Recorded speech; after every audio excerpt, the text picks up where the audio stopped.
Well, we're gonna roll into some different mid-season awards, bro. Yeah. Season coming along, we already passed that the halfway mark. About to be All-Star break. It started the narrative around each award is starting to materialize in itself. Yeah. So what I wanted to do, we're gonna go around the table. We're gonna discuss a couple of players that we think are in the running for certain awards, and we're gonna go from there. So, which side I want to start from, Kev? Troy?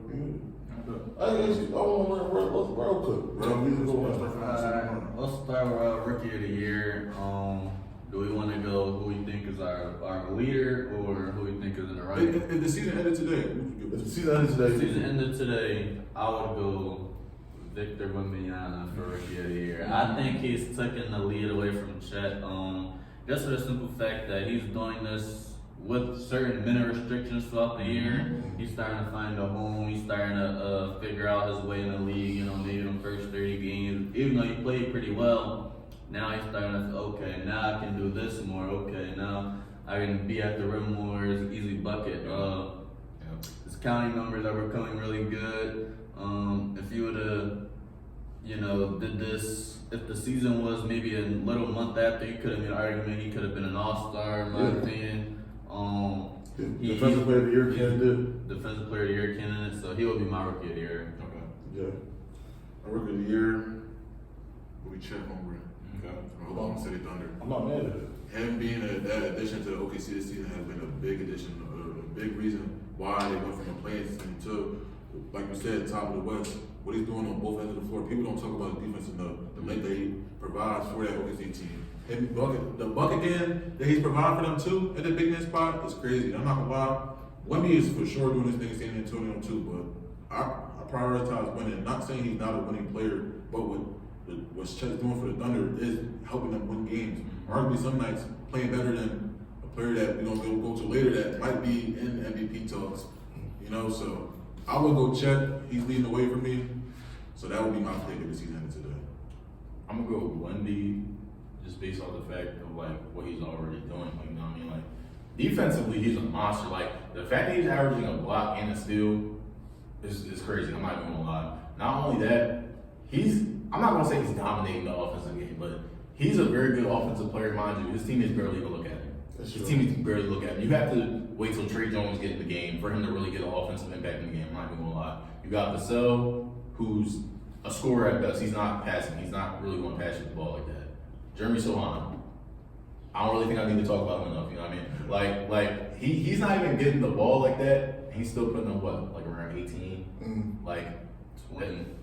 You know what I mean? And he's not. Now imagine if Trey Jones starts, or imagine at the deadline if they would have got a point guard that was willing to pass, that was willing to give him the ball, that's willing to make that necessary playmaking leap.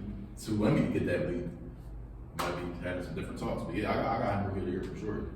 And I'm gonna go with Justin. I got Chet only because the only difference between this OKC team last year and this year is Chet playing. And they were the 11th seed. They were the 10th seed, and now they're fighting for one.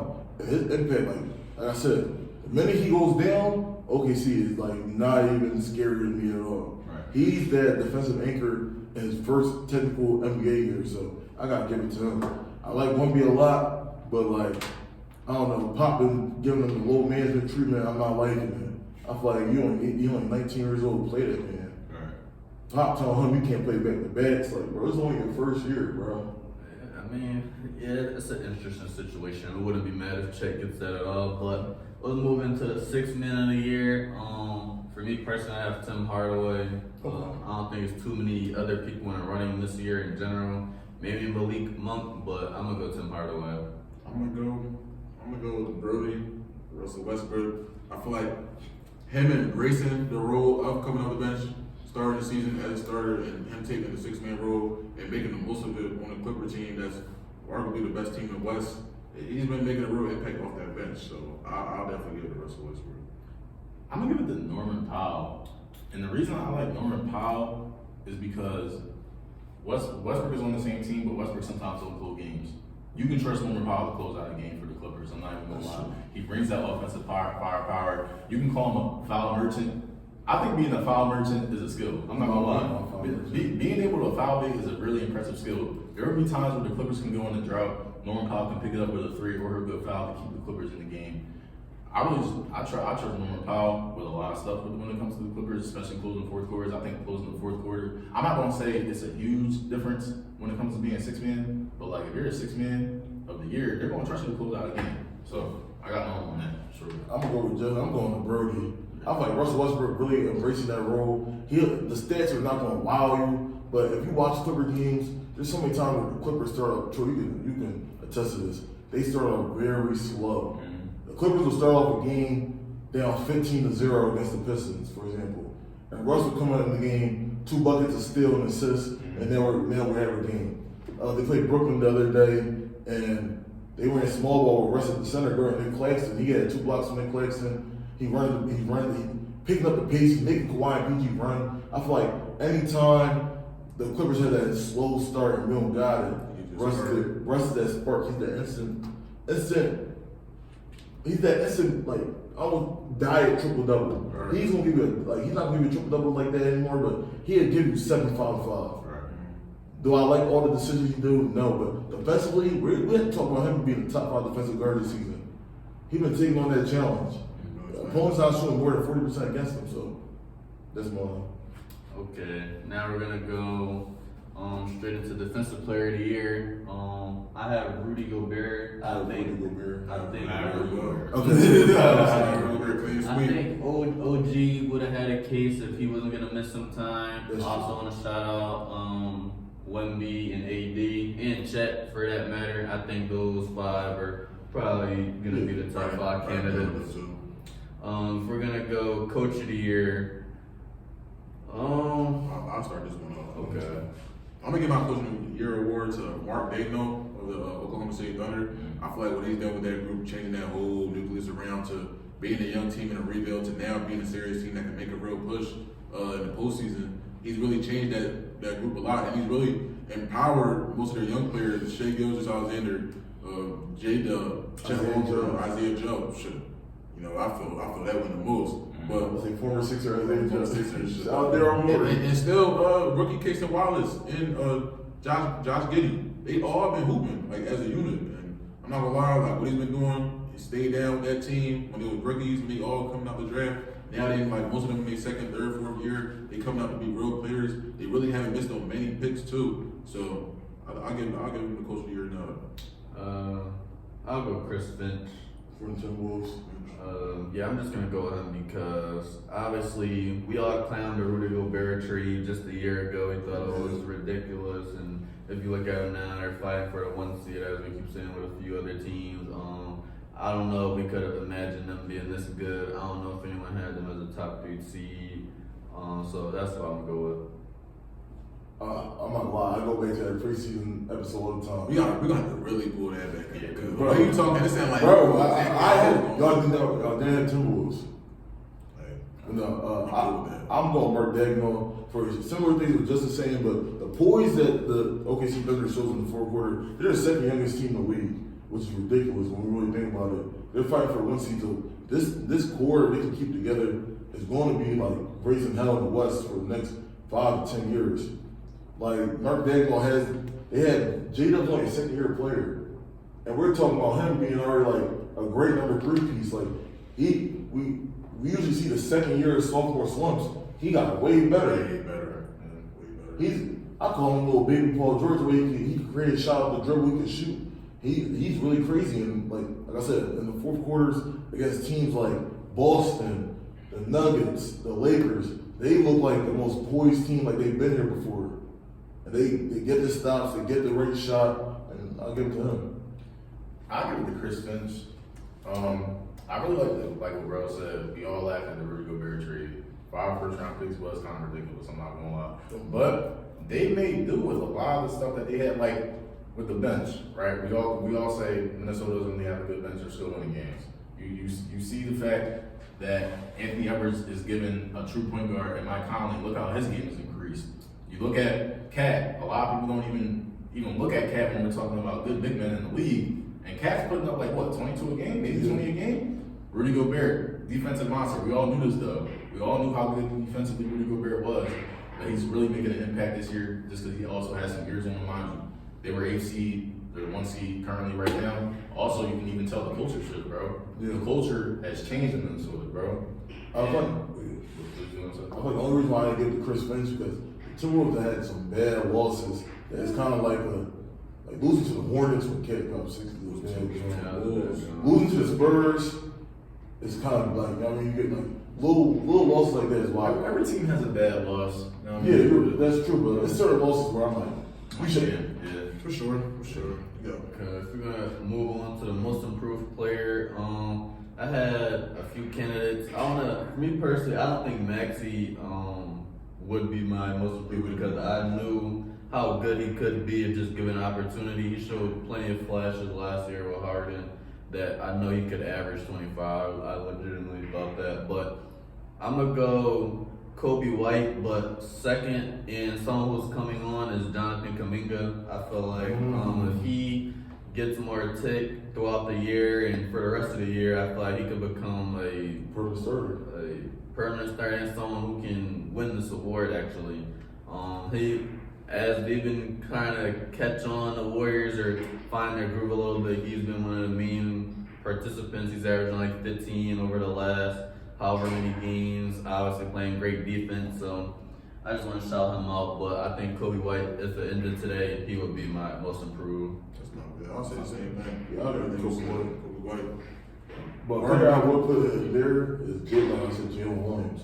For your second year to go from 13 to 18 on crazy efficiency, Make a team way better too. bro. On your second year, he was just a center player like 2 years ago. Yeah. So I'd honestly give it to Alfred Sengun of the Houston Rockets, and the reason I say that is because last year when we were looking at saying a lot of people were really kind of more focused on Jalen Green and the Kevin Porter Jr. project or whatever that flopped, and as soon as Steven Silas got out and Emmy Udoka came in, you're looking at low-key baby Joker a little bit. I'm not even gonna lie, Sengun has shown flashes of being an elite playmaker. He's an elite rebounder. He can definitely score with the best when it comes to the big man. I like Sengun. he's only 23 years old. He's only 20. He's really young. Let's move into the MVP debate, man.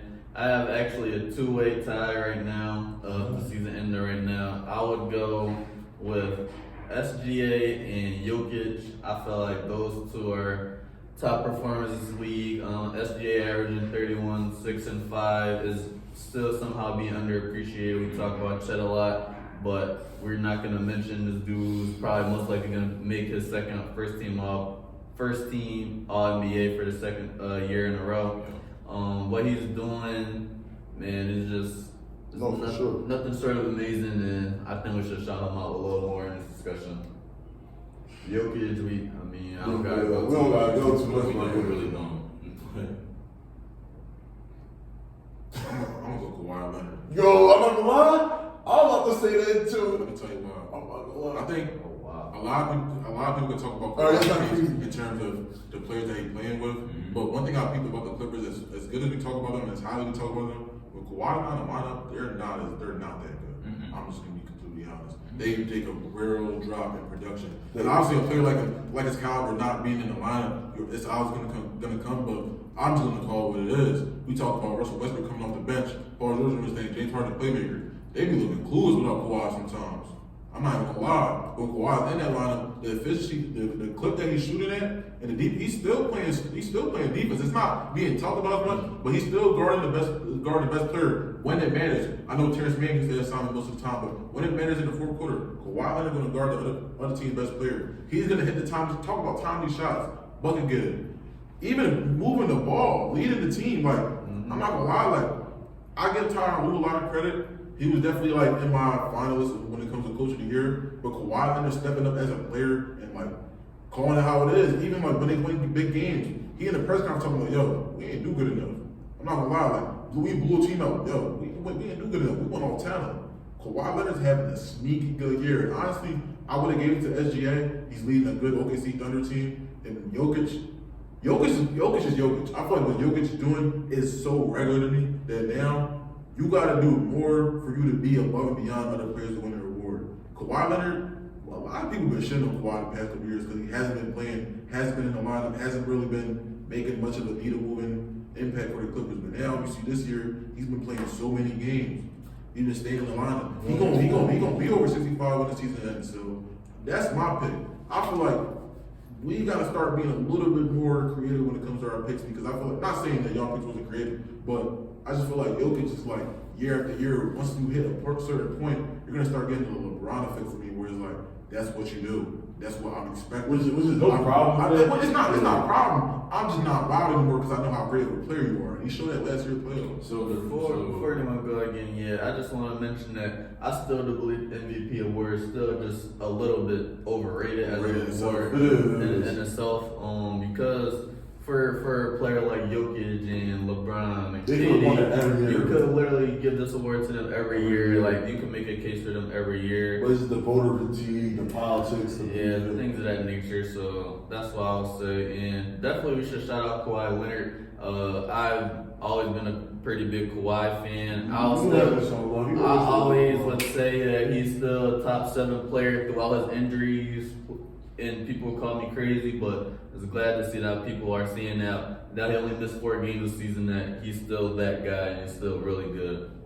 So, honestly, Jay moved me. I ain't gonna lie. My MVP was Jokic.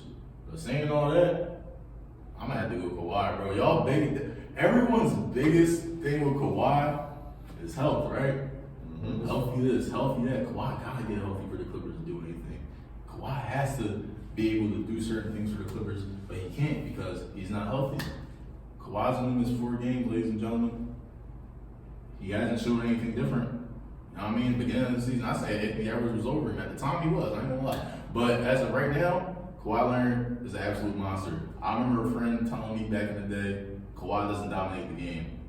I'm like, how can you say that when a literal offense gets lost? You have an offense of James Harden, Paul George, Russell Westbrook getting lost when Kawhi Leonard's out on the floor. That's crazy to me. I'm not gonna lie. He's a 2-way superstar. You know, been healthy, been that for a long time. A long time. You would think a player who started out great on defense, you know, his offense kind of came later on. His great offense kind of came later on in his career. You would think for a player like that, his defense would slow down or slide down a little bit because it's so good on offense. No, Kawhi has been the same great defensive player with his offensive resurgence that we all come to know. So, yeah, I'm going to get that MVP to Kawhi, bro. Yeah, y'all know I'm a Kawhi fan. You know he's my favorite player. So, I'm going Kawhi, but I'm gonna go a little more statistical. When Kawhi plays, the Clippers are plus 10, which is the 3rd best plus minus in the league. Jokic and Shea and it's Kawhi. When he doesn't play, the Clippers are minus 15, which is damn near one of the worst teams in the league. His stats are not going to lie you. Everyone's going to look at Kawhi's stats and say, Kawhi only averaged 25 points. Kawhi only takes 16 to 17 shots. A player like Shea, Jokic, and even Embiid, they shoot over 20 times.